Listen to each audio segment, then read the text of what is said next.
Close your eyes for a moment and picture your grandmother's hair.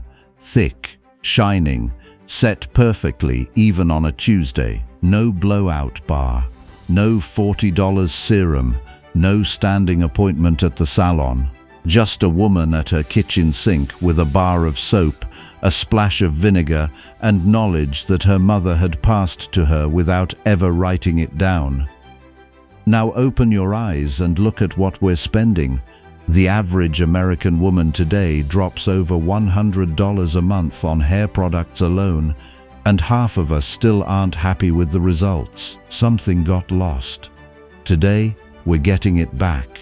I've dug into the hair routines of mid-century American women, the 1940s, 50s, and 60s, and what I found stopped me cold. These women weren't working with less, they were working smarter. And by the end of this video, you're going to understand exactly why their hair looked the way it did and how you can bring those results into your life starting tonight. Keep watching, because trick number 3 is the one that changed everything for me personally. The foundation. The once-a-week wash. Let's start with the habit that underpins everything else. Women of that era washed their hair once a week, sometimes every 2 weeks. Friday night was bath night in most American homes. Hot water was precious and nothing was wasted. A bar of ivory soap, one good lather, a warm rinse, then a final cool rinse. If the hair squeaked between the fingers, it was clean. No second lather, no repeat, done. Here's what happened as a result. The scalp regulated itself. It learned to produce exactly as much oil as the hair needed, no more. The hair held a style for 7 full days without a single product. Then came the shampoo industry. Their synthetic detergents stripped the scalp's natural oils so aggressively that the scalp panicked and overproduced. Daily washing became necessary because daily washing had made it necessary. They created the problem and then sold us the solution. It's one of the most successful marketing maneuvers in modern history. The women who washed once a week weren't behind the times, they were ahead of them. But here's the question that might already be forming in your mind. If she only washed once a week, how did she keep her hair looking beautiful in between? That answer spans nearly every trick on this list. Let's get into them. Between washes, the kitchen was the beauty counter. The first thing she reached for wasn't a product. It was the kitchen shelf, a light dusting of plain cornstarch at the roots. Argo brand, a few cents, worked through with the fingertips and brushed out with a boar bristle brush. Flat, oily roots at breakfast. Full, clean-looking hair by 9 o'clock. The beauty industry repackaged this exact idea into aerosol cans and now sells it as dry shampoo. The global market for that product is worth over $3 billion. The ingredient didn't change, the price did. For hold and body between washes, women made their own setting lotion. 2 teaspoons of white sugar dissolved in 8 ounces of cooled boiled water, poured into a glass bottle, sometimes with a few drops of perfume oil. Applied to sections of hair before pin curls or rollers, it held a curl through a summer picnic, a church service, and an evening out, all for about 5 cents. No company could figure out how to sell sugar water with a straight face, and so this trick quietly disappeared. The treatments, what she put on her hair would surprise you. Now here's where it gets interesting, and where I promised we'd circle back to something. Remember I mentioned trick number 3? Here it is. Every night before bed, these women sat at their vanity and brushed their hair. 100 strokes. Not a rough scrub, long, slow, deliberate passes with a natural boar bristle brush from root to tip. The bristles distributed the scalp's own oils down the full length of every strand.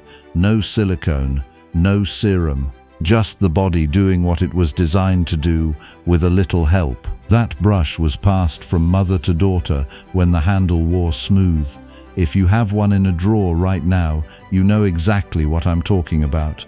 Beyond the nightly brush, These women treated their hair with things pulled straight from the refrigerator and the pantry, raw eggs beaten into the hair instead of shampoo, rinsed with cool water, never hot, left hair impossibly soft. The lecithin in the yolk is a natural emulsifier.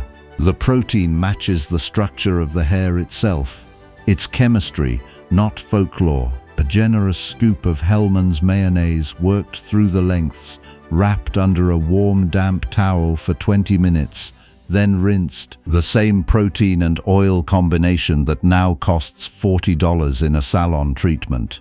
She kept it next to the mustard and felt no contradiction at all. Knox gelatin dissolved in warm water and poured through clean hair, left in without rinsing, pure protein coating every strand. Thicker hair, less breakage, a shine like glass.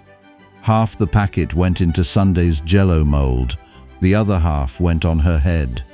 Total cost, a dime. The rinses that did what highlights and treatments do now. For blonde and fair-haired women, a strong chamomile tea, steeped, strained, cooled, was poured through the hair as a final rinse and left in. Over weeks, it brightened and warmed the color naturally. The salon highlight that costs $85 every 6 weeks. A tea kettle was doing that in 1954.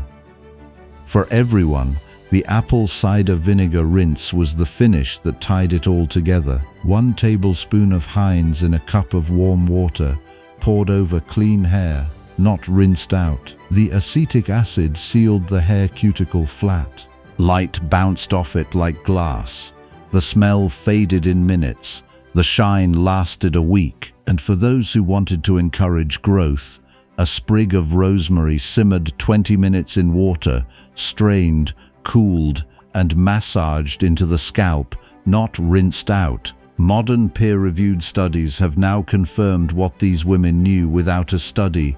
Rosemary has been shown to be as effective as minoxidil for promoting hair regrowth. It went viral on social media 2 years ago as if someone had just discovered it.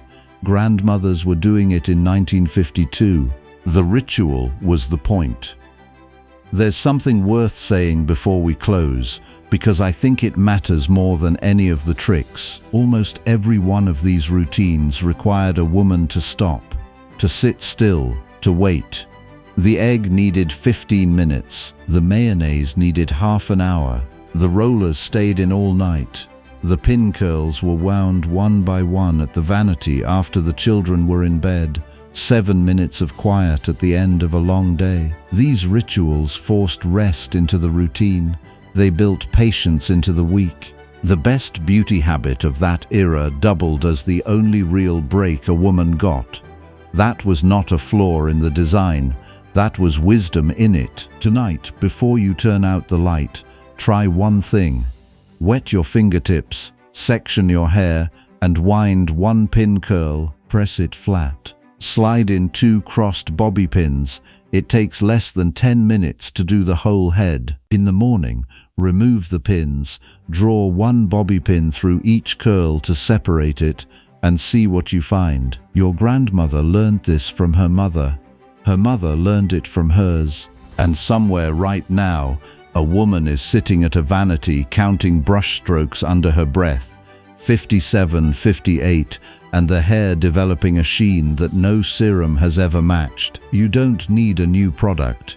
You need an old habit. If this brought back something for you, a memory, a scent, a face, leave it in the comments. I read every single one. And if you found even one trick here that you're going to try, please give this video a like, subscribe, and hit the bell so you don't miss what's coming next.